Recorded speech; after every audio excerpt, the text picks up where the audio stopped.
Roll call, Tracy, please. Arbogast. Here. Jarnes. Gisselbeck. Heller. Johnson. Here. Meisenheimer. Here. Solberg. Walder. Here. Wilson. Here. And York. Here. Thank you. I'd like to welcome Dennis Gall's political science class this evening. So we hope you enjoy our meeting, and thank you for coming. Item number 1 is approval of the minutes of the city council meetings held on April the 16th and the 26th of 2007. Is there a motion? So moved by Alderman Johnson and seconded by Alderman Solberg. Are there any additions or corrections? If not, all those in favor say aye. Opposed? Motion carried.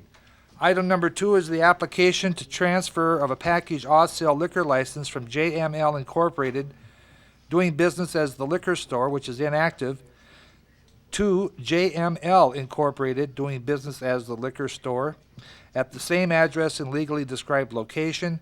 What this is taking an inactive license and moving it to an active status. We'll begin with the public hearing. Is there anyone here to speak to the issue? Would you like to step up to the mic and identify yourself, please? I'm Julie Lacqua, and I'm here just to see if I can get it activated. Well, I don't think there's any issues against you, so, but is there any comments you'd like to make to us, Julie, in regards to that? No? Yeah, everything seems to be in order in that, so not anticipating any problems, but, Okay. this has been inactive for how long? I just bought it a few months ago. Oh, you did, and then you want to move it to an active status, so, okay.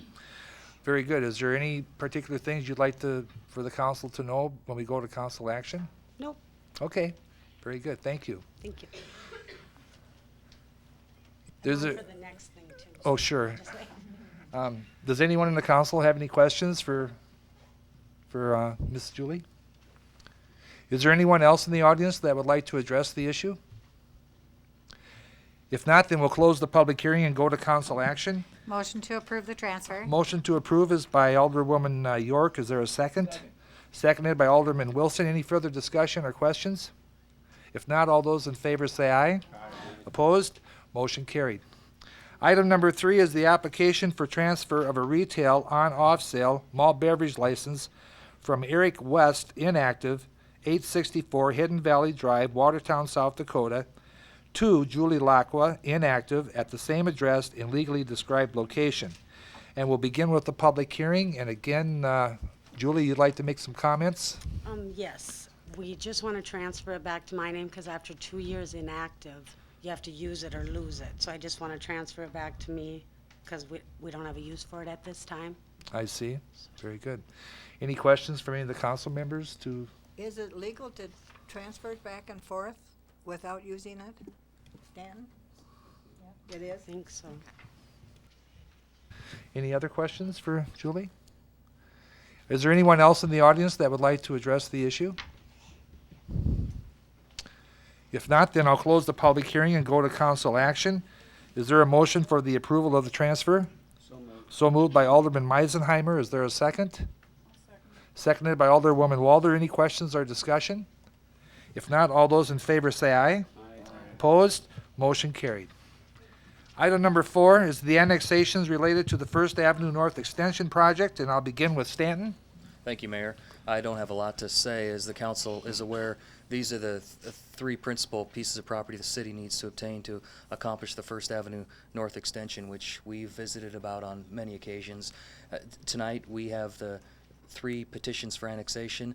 As of this afternoon, we have received the petitions from both A and B, Coho Inc. and the Evelyn Morris family. Those petitions have been signed and returned at probably about 4 o'clock this afternoon.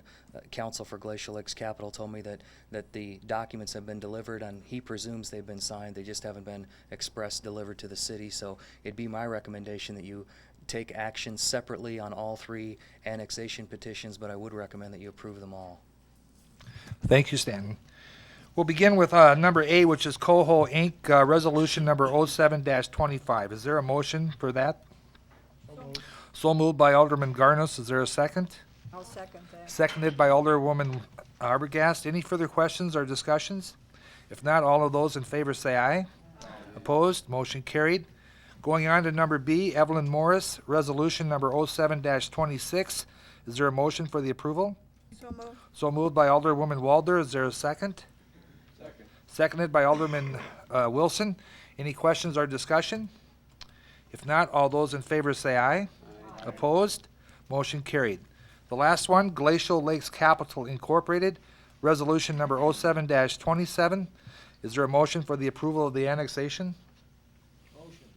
Motion by Alderman Wilson. Is there a second? Second.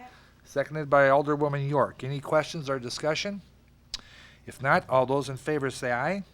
Opposed? Motion carried. Next, item number 5 is the proposed Watertown Co-op fertilizer plant site. First reading of ordinance number 07-13, establishing a zoning designation of I-2 heavy industrial. There'll be no action. Sarah? This is an ordinance amending zoning district boundaries by establishing zoning designation of I-2 Heavy Industrial District for certain real property annexed into the city. And this property is located south of 20th Avenue South and east of Lake Pelican, and it's southwest of the ethanol plant. And that's it. Okay.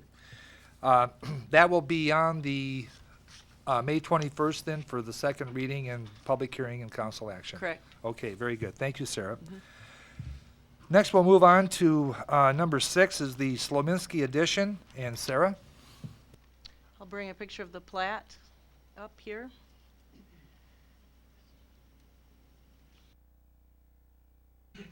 This is a picture of the plat. It's one lot. This property is owned by Kenneth and Heath Kittleson, and it's located along the corner. It's in the northwest corner of 19th Street East and 1st Avenue North, and it's just shy of an acre. Put up another picture here. It's a vicinity photo. This solid red area is the area in question. The plat is in accordance with the approved preliminary plan for the area, and the letter of assurance for the plat has been recommended by the Plan Commission and signed by the applicant. It includes a $2,400 sewer connection fee, which will be paid when they connect to the sewer, $590 pro rata share for land acquisition cost for the Willow Creek management, and incidentally they've already paid that. And sidewalks will be required on 1st Avenue North when they go for a building permit. There are 2 access points to the property. One will be on the northern boundary on 19th Street, and another one along 1st Avenue North about 200 feet west of 19th Street. Staff recommends approval of the letter of assurance and approval of the plat. Very good. Then we'll begin with item A is the letter of insurance. Is there a motion then for the approval of the letter of assurance? So moved by Alderman Meisenheimer. Is there a second? Second. Seconded by Alderman Wilson. Any questions or discussion? If not, all those in favor say aye. Opposed? Motion carried. Sarah, you said the plat approval was also Yes. okay by the Planning Commission. May I have have a motion for the approval of Resolution 07-29? So moved by Alderwoman Walder. Is there a second? Second. Seconded by Alderman Johnson. Any questions or discussion? If not, all those in favor say aye. Opposed? Motion carried. Next is the first reading of the ordinance number 07-14, rezoning as a C3 highway commercial. There'll be no council action. Sarah? An ordinance amending zoning district boundaries by rezoning certain real property from R3 multifamily residential district to C3 highway commercial district. And this is the same property. It's Slominski Edition, which is currently R3, and they're proposing to rezone to C3. Could you tell us what C3, what kind of businesses are allowed in a C3 district, please? Sure, most commercial businesses are allowed in a C3. Do you have a list, Rick? Andy? Is Rick gonna get it for you? Yeah, it's a Okay. long list. And the planning commission thought that was an Yes, appropriate in it's that our area? heaviest commercial district. Okay. And due to the traffic that we expect at that intersection, it seems appropriate. Will all of First Avenue, the new extension, will that all be zoned C3? As We don't far know as at we this know, time. yes. As far, who said that? I did. we As know, far yes? as Okay. we know, yes, it's zoned ag right now. I would mention that the four corners at First Avenue and 19th are all Zone C3, so this is appropriate for that lot. The permitted uses in the C3 zone are automotive service stations, parking garages, retail establishments to serve the needs of the highway traveler, including such facilities as drugstores, gift shops, and restaurants, motels and hotels, new and used automobile sales and farm equipment sales, office and/or office buildings, and financial institutions. And then there's a long list of special exceptions. Pretty much like Highway 212. Yes. Okay, anything else then, Sarah? Nope. If not, then we'll go on to Thank you. agenda item number 7, which is the KAK's edition. And this is the first reading of ordinance number 07-15, establishing various zoning designation. And again, there'll be no council action. Sarah? An ordinance amending zoning district boundaries by establishing zoning designation of R1 Single Family Residential District, R2 Single Family Attached Residential District, R3 Multifamily Residential District, and A1 Agricultural District for certain real property annexed into the city in the south half of Section 3, 11653. This property is immediately adjacent to Lake Pelican, and it lies between 33rd Street West and 42nd Street West. And that also will be on the May 21st meeting. Yes. Okay, very good. Anything else, Sarah? Nope. Okay, item number 8 is the first reading of ordinance number 07-16, creating a I-1A specific use industrial zoning district. Sarah? Okay, an ordinance creating I-1A specific use industrial zoning district and setting forth its purpose, allowable land uses, and area and bulk requirements for primary and accessory structures. The Plan Commission directed staff to create this hybrid zone, which is kind of between a C3 zone, which is highway commercial, and an I-1, which is light industrial. And that takes care of that one too? Yep. Okay. Next is, item number 9 is the first reading of ordinance number 07-17, amending the Title 5, regulating the building provisions. And Sarah? An ordinance amending Title V of the revised ordinances of the City of Watertown regulating building provisions. This is a clarification of one sentence in the sign code. And that's it? Yes. Okay. Item number 10 is resolution number 07-31, establishing a refund policy for the building permit fees. And Rick? Thank you, Mayor. We've included Resolution 0731 in your packet. I would assume you've had a chance to read through that one-page document. The City of Watertown, by state statute, we've met all the requirements to have a comprehensive land use plan. In addition to that, to implement our comp plan, we have adopted a zoning and subdivision ordinance. Within that zoning and subdivision ordinance, the City Council has empowered itself to, at times, put together a collection fee, a collection policy, that is, to get fees to administer and enforce its own subdivision and zoning ordinance. It's come to our attention, there's been a couple occasions in which there's a need has arisen where we have to refund, or has been requested, in fact, to have a refund of building permit fees. And this establishes a policy. We had taken up one issue a couple years ago at the Public Works Committee, and at that time, I think the decision by the Public Works is refund the entire building permit fee that had been written. What's been suggested by staff and the Public Works Committee in their April 24th meeting has suggested that, as indicated in the policy, that building permit holders, if they've written us a check for their building permit fee, may be due a refund of up to 75% of the original building permit fee. And there's a couple caveats there, assuming, of course, that the original building fee was at least worth $50. 75% of 50 is $30, 32 and change, and quite honestly, it takes more than that to cut a check. So we were thinking for less than $50, is it worth it to the taxpayers to refund that? And then the suggestion by the staff and city or the Public Works Committee is no. And also, the written request for the refund needs to be initiated and received by the Planning and Zoning Department prior to the commencement of the actual construction activities. Because once that occurs, we've already invested quite a bit of time, and we'll probably have visited the site. We think that's a good timeline to cut the refund policy off.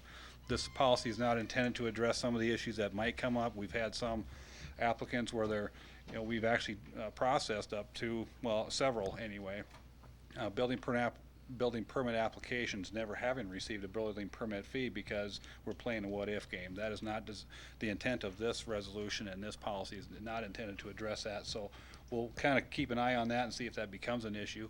It had been in the past, but it's kind of gone away. But to address the issue at hand, we would like to see the adoption of Resolution 0731 as written. Thank you. Thank you, Rick. Is there a motion then for the approval of Resolution 07-31? I'll make that motion. Motion by Alderwoman Arbogast. Is there a second? Second. Seconded by Alderman Johnson. Any questions or discussion? If not, then all those in favor say aye. Opposed? Motion carried. Thank you, Rick. Item number 11 is consideration of bids received for the Mount Hope Mausoleum renovation project. And Roger?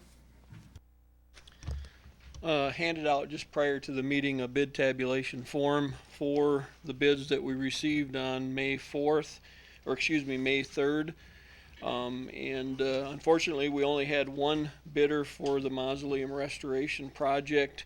That bid was from Architectural Roofing and Sheet Metal out of Sioux Falls. The base bid is for primarily roof work. However, it did include some of the stone work as well, and then the 4 alternates all relate to the repointing and retucking of the stone and the cleaning of the stone on the 4 different sides of the mausoleum. The Park and Recreation Board reviewed the bids on Friday, May 4th at noon, and recommended to the Finance Committee, who met later that afternoon, the approval of the base bid with alternates if the funding was available. As you can see, the bid with alternates exceeds the budgeted amount of funds available in the 2007 capital improvement sales tax budget. The Finance Committee, however, at their meeting on May 4th, did recommend approving the base bid and all 4 alternates, and that comes as a recommendation for you tonight. As the Finance Office indicated at the Finance Committee meeting, we're short about $54,149 to do the entire project, which is all the exterior work. We don't feel it's going to get any cheaper if we don't award the alternates and rebid them next year. We did have multiple stone masons that submitted sub-bids to the one roofing company, so we feel those are competitive numbers and won't get cheaper next year. So we'll be looking for a motion then to award the bid then to Architectural Roofing and Sheet Metal in the amount of $174,649, Roger? That's correct. Is there a motion? So moved by Alderman Wilson. Is there a second? Second. Seconded by Alderman Johnson. Any questions or discussion? If not, all those in favor say aye. Opposed? Motion carried. Thank you, Roger. Item number 12 is consideration of bids received for the purchase of an aerial fire truck. Mike Youngman? Did you bring your visual in today, or? No, I did not. Good. As a reminder, we came before you at the beginning of this last year and asked for permission to seek a grant for a new aerial truck. We applied for that grant, we're unable to get that. So we came before you again earlier and asked for permission to go ahead and seek bids on this truck. Bids were open on April 23rd for a 100-foot stainless steel platform truck. We specified that this truck be capable of pumping 2,000 gallons per minute with foam injection capability. A demonstrator model meeting the specifications would be acceptable. 5 different manufacturers bid a total of 7 different trucks, and I can go through all of them. I think you guys have a copy of them. Low bid was from Rosenbauer for $712,575. The next low bid was from M&T Fire for a Crimson, which is a demo truck, and they bid $726,875. Rosenbauer bid a new truck, but took exception to several of the bid specs. The three most notable exceptions are a 4-section ladder in lieu of the 3-section ladder that we specified. We specified a 3-section ladder because the ladder section, or the top, or the fly section, the top section, is 32 inches wide with a 25-inch tall handrail. A 4-section ladder is only 22 inches wide with a 15-inch high handrail. The second exception is an aluminum body in lieu of the stainless steel body that we required. Stainless steel is a stronger, more durable material. We are replacing a 44-year-old truck. Durability is important when we keep our trucks this long. The third important exception is a 4-inch swivel in the tower waterway in lieu of the 5-inch swivel that was specified. Rosenbauer states that they can flow 1,500 gallons per minute as required by NFPA 1901 using the 4-inch swivel. The truck we specified has a 2,000 gallon per minute pump and two 1,000 gallon per minute monitor nozzles in the basket. It makes no sense to me to restrict water flow to 1,500 gallons per minute when we have greater capabilities on both sides of the waterway.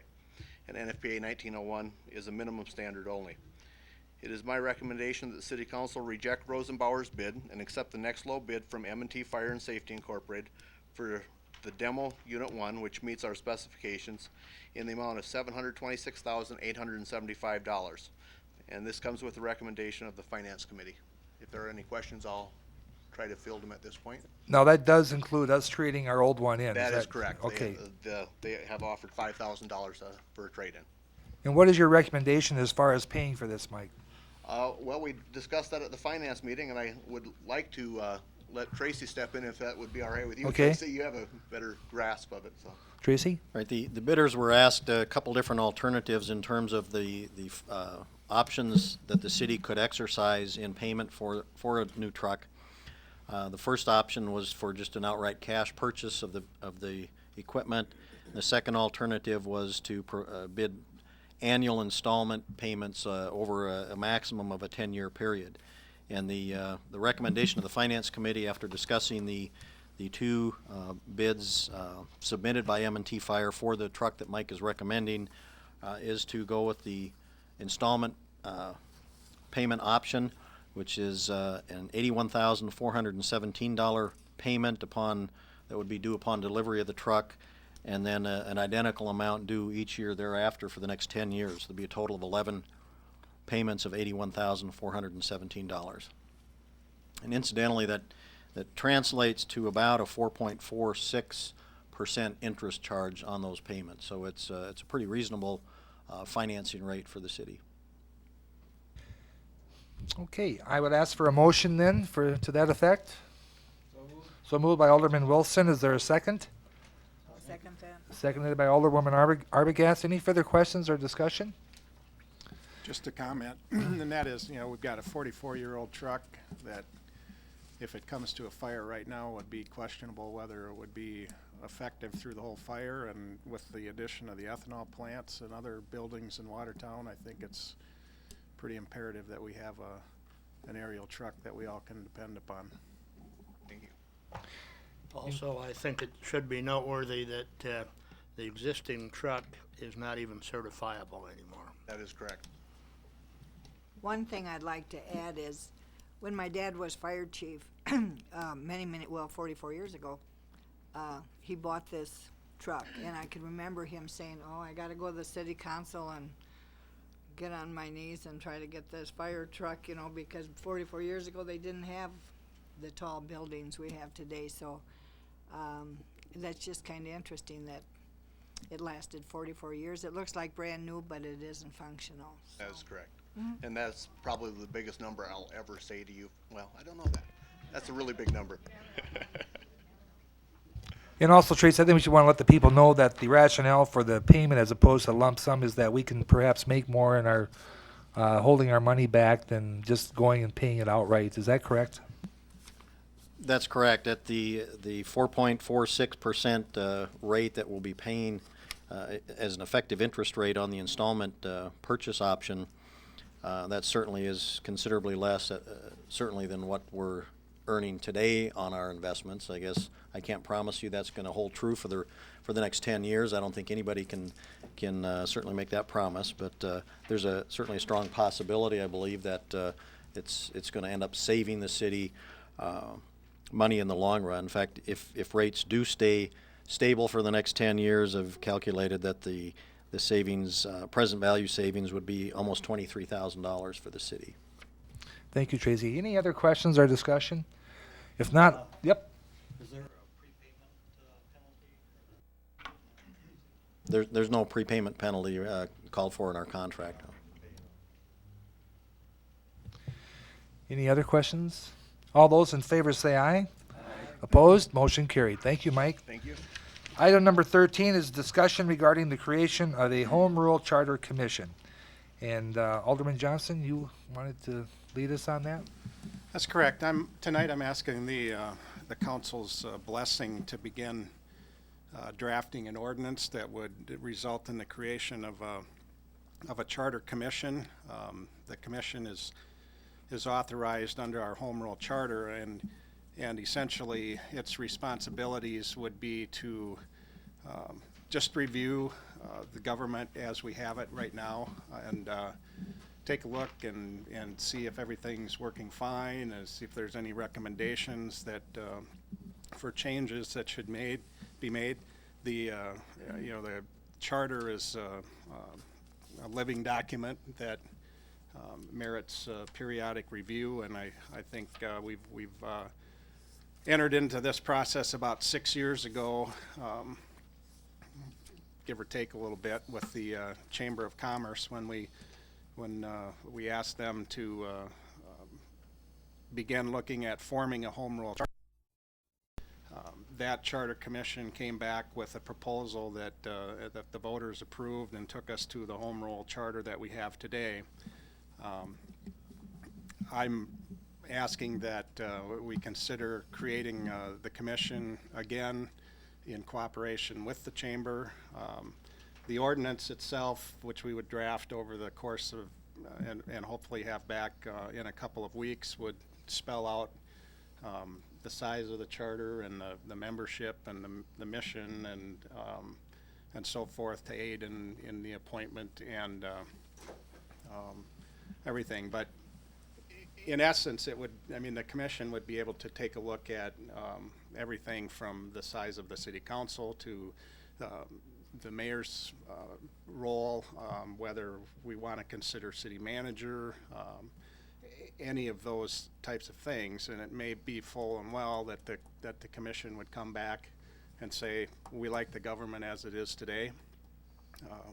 But we're right now we're at a position where we're nearly a $40 million budget with 200 employees, and I think it's good for a government of our size to have a semi-independent review of how things are operating. And so what I'm asking is that to find out if the council's willing to consider, to draft an ordinance and consider that. There would be obviously at least 2 more opportunities, more if the council chose to discuss the idea, but there'd be a first reading, a second reading. So that's my proposal.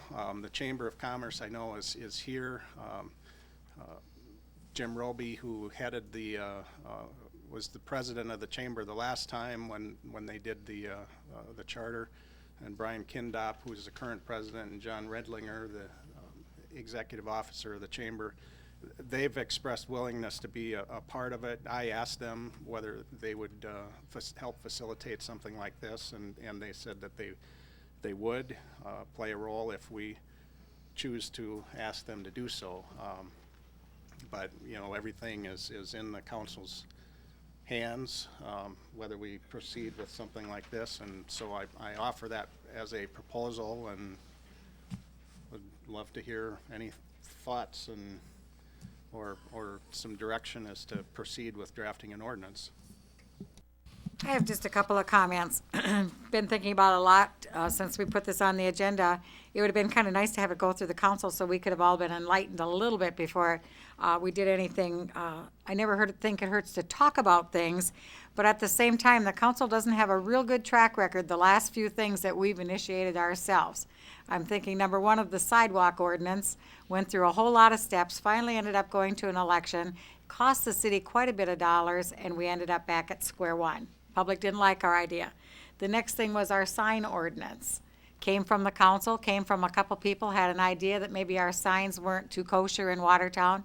So we appointed a special committee, put a whole lot of work into it, brought it to the council because we had so much public input at that time. We sent it back to them, they sent it back to us. A lot of hard feelings with the newspaper, a lot of hard feelings with the plan commission. Ended up pretty much back at square one. Changed a couple things, but nothing very drastic.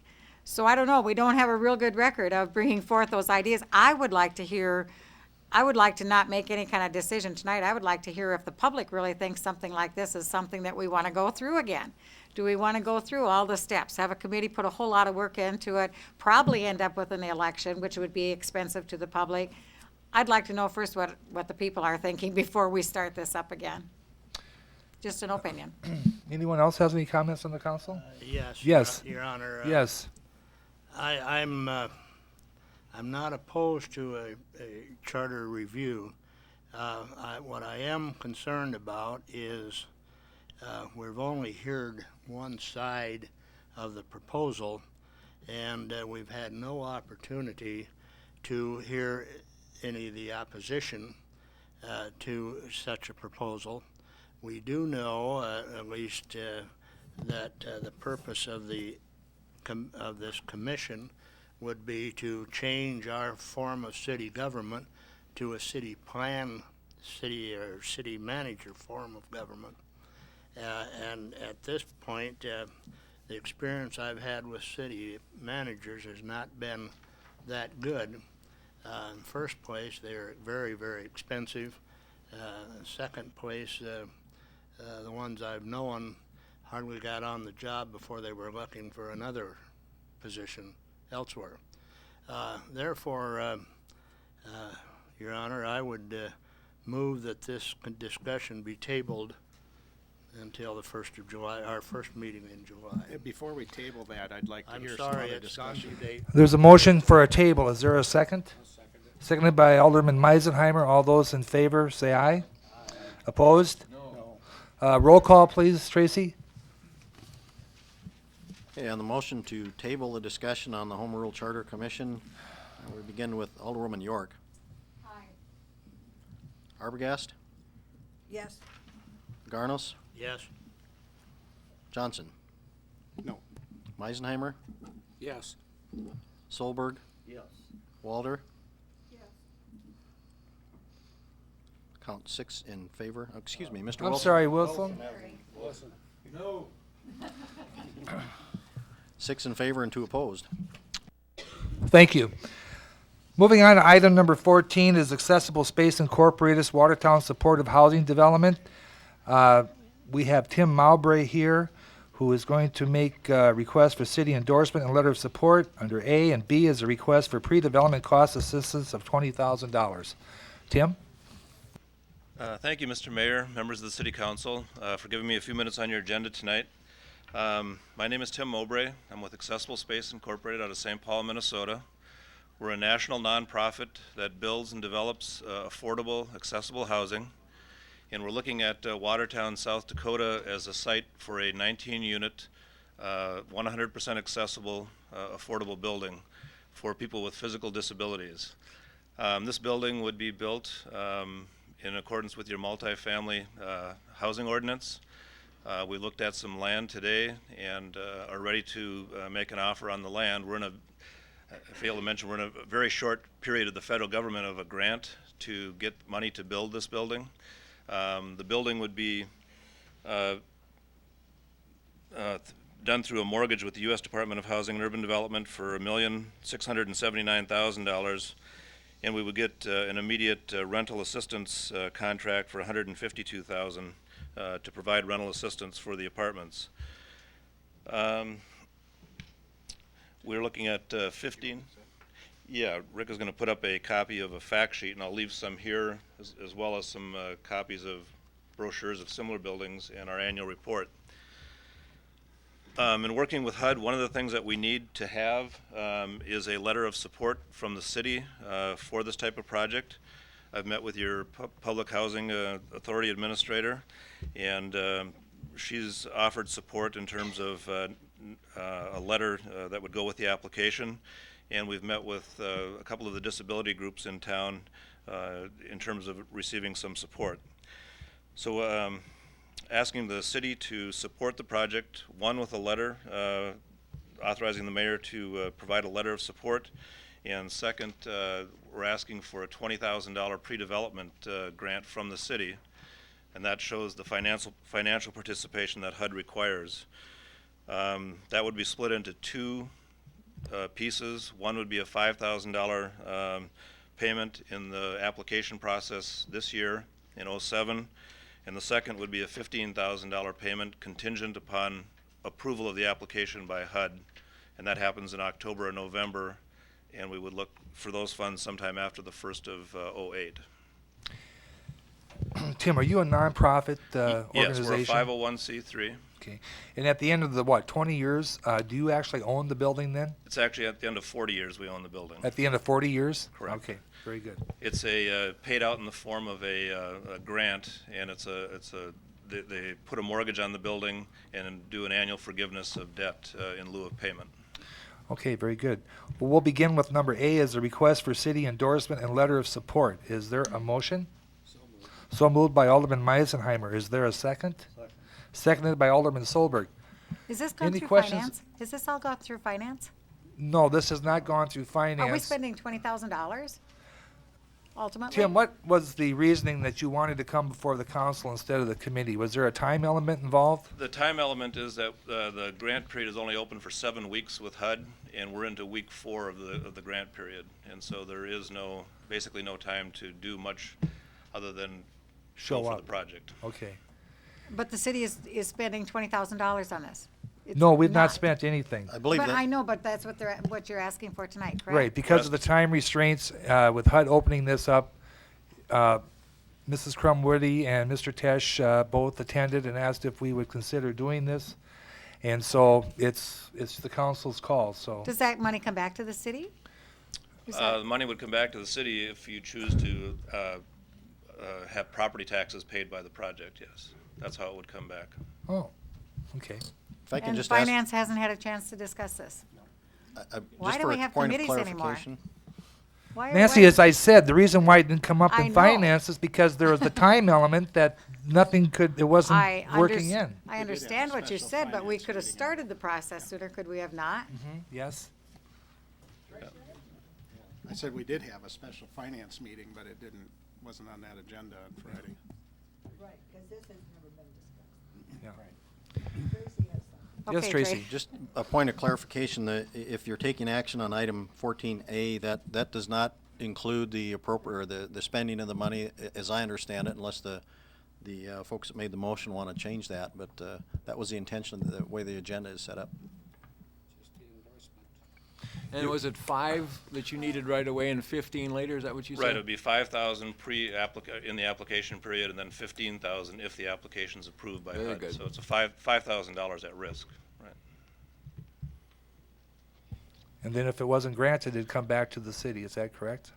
The 5,000? No, that would be spent in the land Oh, I acquisition see. process, doing the phase 1 survey and those kinds of things. I see. Again, for clarification, you said this property would be eligible for property tax? Yes. HUD does make these 811 projects eligible to pay property taxes. We would apply for exemption, and then your typical process would go through however you assess the taxes. If you assess the taxes, then HUD puts that money in the operating budget of the building to pay taxes. We have 125 of these around the country, and about 40% pay property taxes, and some pay service fees, and then others pay no taxes. So. Do you have any Do you have any others of these in South Dakota? Yes, we have one that's out in Rapid City that's been in existence for about 15 years. One that's just finishing construction in Brookings. That's a senior project, a little bit different than this one. And then we have a brand new 50-unit building in Sioux Falls. That's a senior project that just opened about 30 days ago. And did all those communities contribute cash to those projects? All contributed cash or in-kind contributions.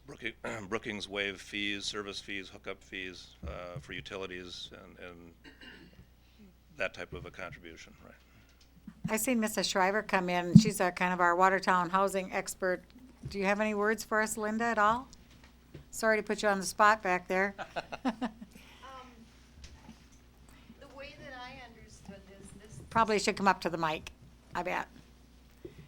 And really, why we're getting this at the 11th hour.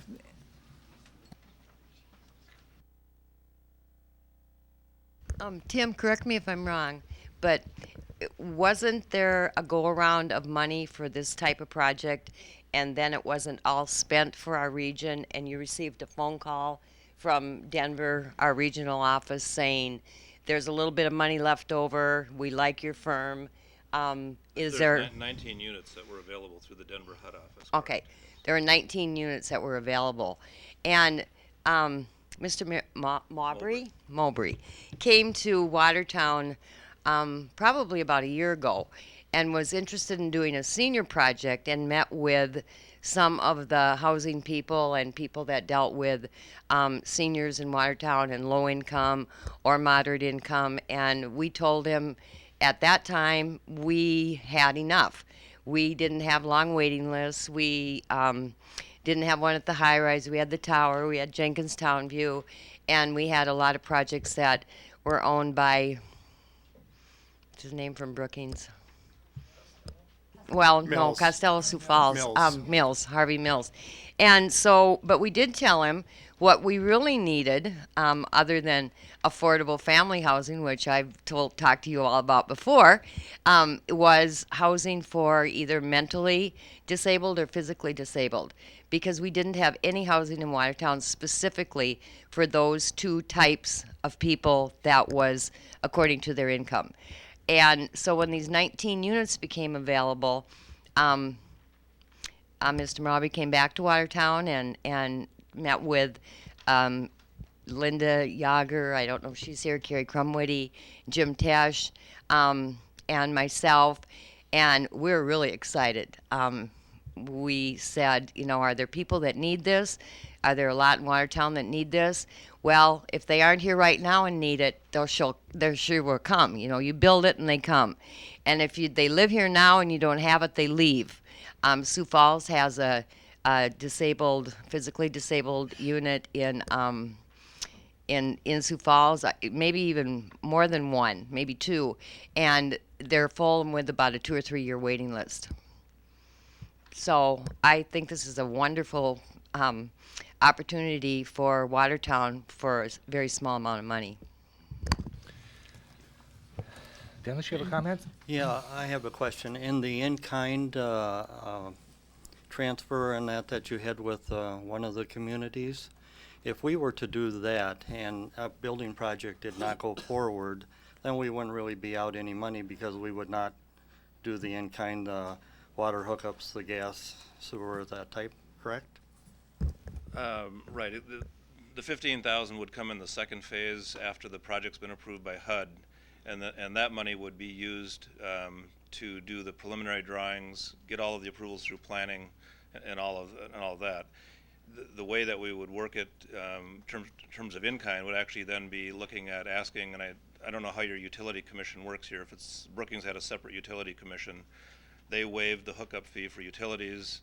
They did an estimate of what the true cost was and what the hookup fee was, and the difference became the in-kind contribution. They waived building permit fees and some other fees for us, which totaled probably more than the 15,000 at that point. So are you saying then the $5,000 would be actual cash outlay and no other way of doing it? It would be the best way to do it because it just simply in terms of the cost of putting this application together, we're probably going to expend about $30,000 in cash, and so we're asking for $5,000 to help do that. Okay, well, we should act on this request for city endorsement, letter of support. Is I there just a- wanted to say that I have no problem with the yeah, project no, whatsoever. I just have always a problem when we don't take it through the That's proper true. steps. Right. And bring it to us. When somebody, our finance committee, those folks would always put a lot of time into the things that they bring to us, comes with their recommendation, and we can feel confident that somebody's looked through all the details. Mrs. Shriver certainly has a valued opinion with us, and so I'm fine with the project. So you're making a motion then for the request? I'll go for ahead and ci- make that motion. We already have the motion in a second? Okay. All in favor, say aye. Opposed? Motion carried. Then item B, request for pre-development cost assistance. $5,000 to begin with, and then maybe $15,000 in kind in '08, Subject to approval. right? subject to approval. Is there a motion then for that Yes. effect? So moved by Alderman Garnos and seconded by Alderwoman Walder. Any questions or discussion? I would just like to say that, considering this and what Linda has done for the city of Watertown and the way of housing, needed housing, if we can move this thing along with cash all the way, I would certainly endorse that. Is that a motion? That's a motion. That's a motion. Is there a second? Seconded by Alderwoman Walder. Any further questions or discussion? Well, you're going to be having building fees on something like this, and so you're gonna be putting cash out and then taking cash back, rather than an in-kind, you would be able to waive some of those fees or something like that. So, I mean, I think the way it's been requested is an appropriate way, rather than putting straight out. Would you like to change that, Gordy? My only concern is we cannot tie the hands of the utility department. It's not utility, we've got building fees, we've got others. But city I fees. understand there was hookup fees, et cetera. Right, That there's would entail the utilities department to be involved with. Per, what would the building fee be on $1 million plus structure, be about a $3 million project. or a $3 million project? Off the top of my head, I couldn't tell you right here. I'd defer to my expert. Would it be close to $20,000? No. Okay, very good. So we could do in kind by waiving the fees, so. Gordy? In that case, I have no problem in changing my motion to if the second so agrees. Are you agreeable with that, Pat Walder? Okay, very good. All those in favor say aye. Opposed? Motion carried. Thank you, Tim. Thank you. Thank you. And, I'll leave some materials here if people want to look at it, the fact sheet and some organizational material. okay. Item number 15 is the request for approval to apply for and participate in a Department of Homeland Security Commercial Equipment Direct Assistance Program for the Police Department surveillance equipment. And Chief Etek. Yes, thank you, Mayor. We're simply asking the police department to make application for the Commercial Equipment Direct Assistance Program grant. We're hoping to secure a portable video surveillance system at no cost to the city. It's valued at $11,000. We're just asking to permission to make that application. Very good. Is there a motion to authorize that request to participate? I'll make that motion. Motion by Alderwoman Arbogast, seconded by Alderman Meisenheimer. Any questions or discussion? If not, all those in favor say aye. Opposed? Motion carried. Thank you, Chief Vitek. Thank you. Item number 16 is authorization for the mayor to sign the memorandum of agreement with the Sisseton, Wapiton, Oyate of the Lake Traverse Reservation and Connington County for fire, law enforcement, and road services, and related memorandum of agreement with Connington County. Stanton. Thank you, Mayor. We visited about this memorandum of agreement on numerous occasions. As the council knows, this agreement, the terms are identical as they have been since 2002, where the Sisseton, Wapiton, Oyate pays both the city and the county a combined total of $60,000 for the services that are provided that are described in the agreement. And then after the payment is made, the $60,000 is paid directly to the county, and then the city and county divide those proceeds, with $40 being paid to the county and $20 being paid to the city. the council members are aware that this agreement has been expired for some time, and at your direction, we attempted to try to do some things and negotiate some additional items, change some terms, and it just wasn't possible for the three parties to get together and agree on it, so we've just agreed to extend the agreement for an additional 2-year term, and the memorandum of understandings terms will be identical as they have been. And I would recommend that you authorize the mayor to sign it. Is there a motion to that effect, please? So moved by Alderwoman Walder, seconded by Alderman Sloberg. Any further questions or discussion? Yes. Yes. Stanton, you mentioned it'd been, outdated for some time or something to that effect. But they're right up on their payments, aren't they? They've never been delinquent in their payments, no. The only comment that I made was that the rate that they pay for the services has been consistent since 2002. The rate that's paid each year has been $60,000. Any other comments or questions? If not, all those in favor say aye. Opposed? Motion carried. Next, item number 17 is the authorization for the mayor to sign a ARCIMS contract with the First District Association of Local Governments for a fee not to exceed $6,325. Herb? Thank you, Mayor and members of the council. In December of 2003, the city council authorized the mayor enter into a contract with First District along with Cottington County Municipal Utilities Focus Watertown to set up a web-based GIS or Geographical Information System server.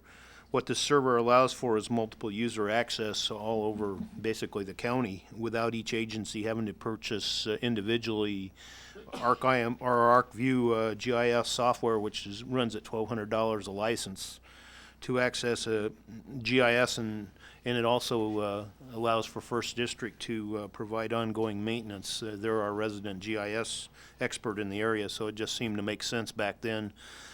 We've been using the system over 3 years. This is the fourth time I'm back in front of you asking for a continuation of that contract. We find a lot of benefit with use of the system. We use it every single day with our customers from the community that come up to look at flood maps or apply for building permits or whatever the case might be.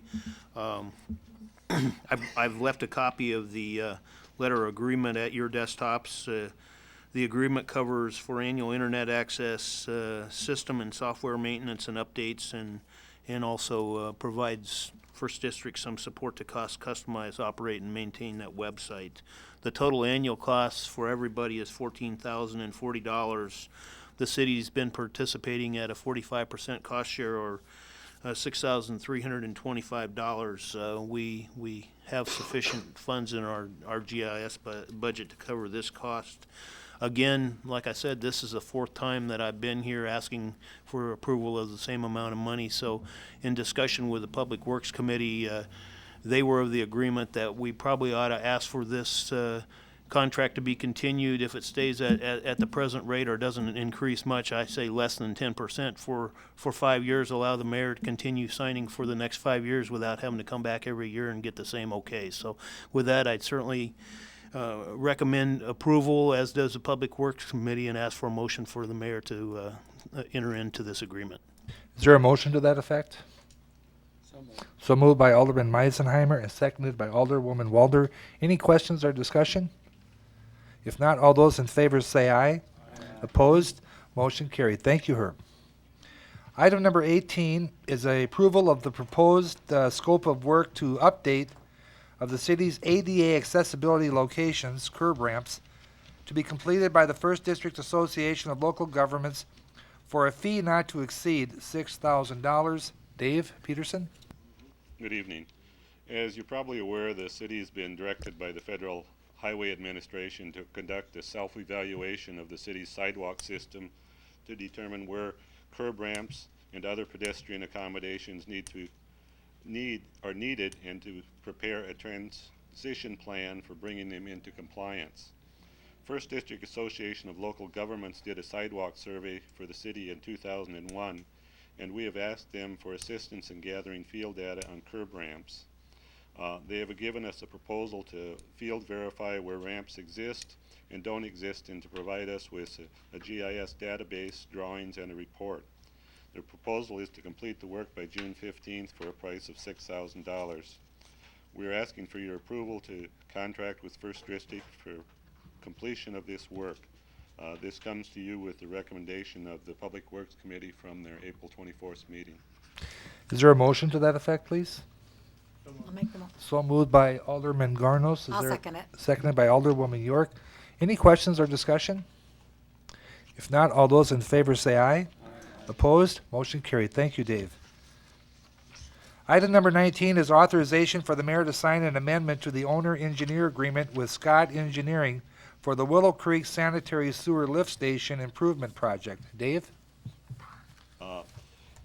Yeah, this is a request to extend the completion date to June 8th for the completion of the bidding process for the Willow Creek Lift Station. This was originally to be completed by, I believe, April 15th. And this comes to you with the recommendation of the Public Works Committee from the April 24th meeting for approval. Is there a motion to that effect, please? So moved. So moved by Alderwoman Arbogast. Is there a second? Second. Seconded by Alderwoman Walder. Any questions or discussion? If not, all those in favor say aye. All those against? Motion carried. Thank you, Dave. Item number 20 is the declaration of emergency and authorization to purchase landfill leachate removal services based upon price quotes. And Mike Berger. Thank you. As a result of snow melt and significant rain at the landfill, we utilized some local commercial haulers in conjunction with our 2 tankers to maintain the water level in our wet well and compost pond to keep the compost pond from overflowing. The compost pond was in a very low level coming out of winter. We haul out of it all winter long by drilling holes in the ice with ice auger. But due to the snow melt and the rains, we produced enough runoff that the pond nearly overflowed. Just to give you an idea, from March 24th through April 2nd, a 9-day period, we had about 3.6 inches at the landfill. So as a result of that, we expended $12,350 with these local haulers over the period from April 2nd through April 13th to keep this pond from overflowing. Both haulers did provide quotes and charged us the same price of $65 per load. Then again, with the significant rains that occurred over the weekend of April 22nd, we had recorded another approximately 3.7 inches from the period of April 3rd through April 23rd that weekend. So at one point, you may have heard we had over 2 inches in half an hour. So in response to this rain, we expended an additional $7,915 to maintain the water level in the pond from overflowing. So again, if we had not utilized these haulers, the pond would have overflowed. The compost runoff is required to be captured over the clay-lined pond and maintained, and we either truck it to wastewater, which is where all this water went, or over the course of the year, some evaporates and some gets used to water the rolls of compost in the composting process, which right now we only have 2 rolls on there. And then now this last weekend too, we had another 1 3/4 and used these commercial haulers to haul 17 more loads. So the total spent on hauling is approximately $21,370. And again, 2 quotes were received, which were competitive. They were the same price and both were utilized. So we have an equipment line item in our budget for 2007. We have $23,500, and that money is normally expended for chipping the trees into wood chips, which we use for cell access, and screening the composted yard waste into the final product, which we give back to the public. And so we had completed those processes already earlier this year. So we will be right now, we're about $11,404 over that budgeted line item, but we do have the cash reserves to cover these expenditures. Thank you, Mike. Is there a motion then to cover these expenses? So moved. So moved by Alderman Solberg. Is there a second? Seconded by Alderman Meisenheimer. Any questions or discussion? If not, then all those in favor say aye. Opposed? Motion carried. Thank you, Mike. Item number 21 is the authorization to purchase wreaths for the Uptown Streetscape renovation project. Tracy? Thank you, Mayor. This issue came to the Finance Committee at the regular April meeting. A request has been made for funding for additional holiday wreaths for the new light posts that will be going up as part of the Uptown Streetscape project. The wreaths were purchased a number of years ago for the lamp posts on Kemp Avenue that were put in as part of that project, and the request is made to purchase matching wreaths for the approximately 50 lamp posts that will be going in as part of this newest project. The estimated cost will be $11,703.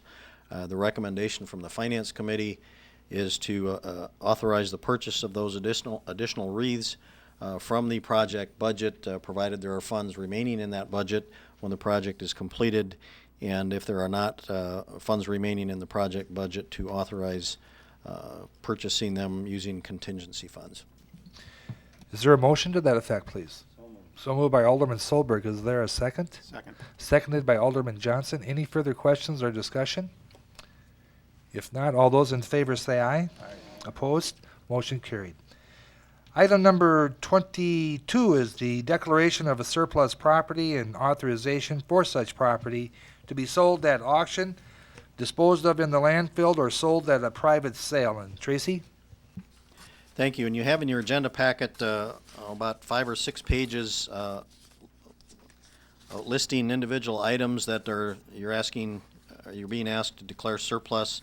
Some of those items include police evidence that have been in storage for some time that are no longer needed, as well as some old computers that we're disposing of, and vehicles. There are a small number of items that it's been determined there really is no value, and you're asked to authorize those as junk. They're listed as junk on your list, and those would be disposed of in the landfill. The very last items on the list are some library items that will be sold in July, just about the time the library prepares to move back into their new facility. So those will not be sold at the June 2nd auction. They will be sold, and that's the reference to the private sale, that they will simply be put up for sale to the public, although we won't be going through a sealed bid process. None of those are really estimated to be of value that would require that. So those items would also be declared surplus, and you'd be authorizing those items under $500 to be sold at private sale. Any questions at all on any of that? Is there a motion, please? So moved by Alderman Solberg. Is there a second? Seconded by Alderwoman Walder. Any questions or discussion? All those in favor say aye. Opposed? Motion carried.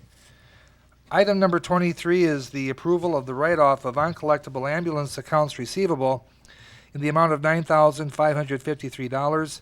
Is there a motion, please? So moved. So moved by Alderman Johnson. Is there a second? Second. Seconded by Alderwoman York. Any questions or discussion? All in favor say aye. Opposed? Motion carried. Item number 24 is consideration of a business license application from Technicolor, Larry Henman, for a sign installer license. Is there a motion, please? So moved by Alderman Meisenheimer. Is there a second? Second. Seconded by Alderman Johnson. Any questions or discussion? All in favor say aye. Opposed? Motion carried. Item number 25 is acknowledge a notice of intent to conduct a raffle by the Big Brothers, Big Sisters of the Glacial Lakes region. Is there a motion, please? So moved by Alderman Solberg. Is there a second? Seconded by Alderwoman Arbogast. Any questions or discussion? All in favor say aye. Opposed? Motion carried. Item number 26 is a motion to approve bills and payroll and authorize payment. Is there a motion, please? So moved by Alderwoman Walder. Is there a second? Seconded by Alderman Garnos. Any questions or discussion? If not, all those in favor say aye. Opposed? Motion carried. Item number 27 is the open. Is there anything to come before the open? If not, any old business? Item number 29 is new business. Item number 30 is liaison member reports. Alderwoman York, you have a I did have report? just a couple of things. First of all, there's an organization called the Friends of the Library. They do a lot of really good things for the library, pick up a lot of the little extras that the library isn't financed for.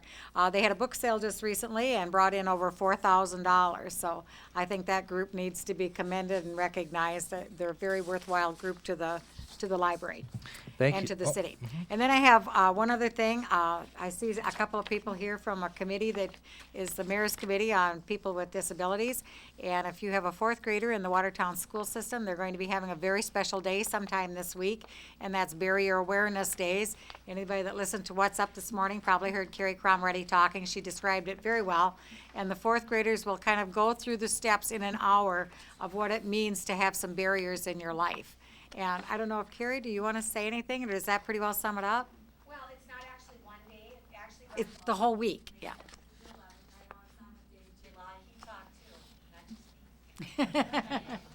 But yeah, it's just to produce or increase awareness in the community for architectural and attitudinal barriers that exist in our community, and to break that down and start with the kids and Yep. bring on to the adults. And there you go. So it'll be happening all this week in the Watertown school system. So if you have a fourth grader, just take a minute to talk to them a little bit about what they learned. Thank you, Nancy. Alderman Walder, you had a comment too? As a member of the library board, I was going to report on the Friends of the Library book sale, but Nancy already did it, so thank you, Nancy. Okay, any other liaison member reports? Mayor, just a reminder, Public Works Committee meeting tomorrow morning, 7 o'clock. Very good, thank you, Herb. We will need to go into executive session in regards to some contractual arrangements. There will be no action when we come out. If I could have a motion to go into executive session? So moved by Alderman Solberg. Is there a second? Seconded by Alderwoman Walder. All in favor say aye. Opposed? Motion carried. Thank you.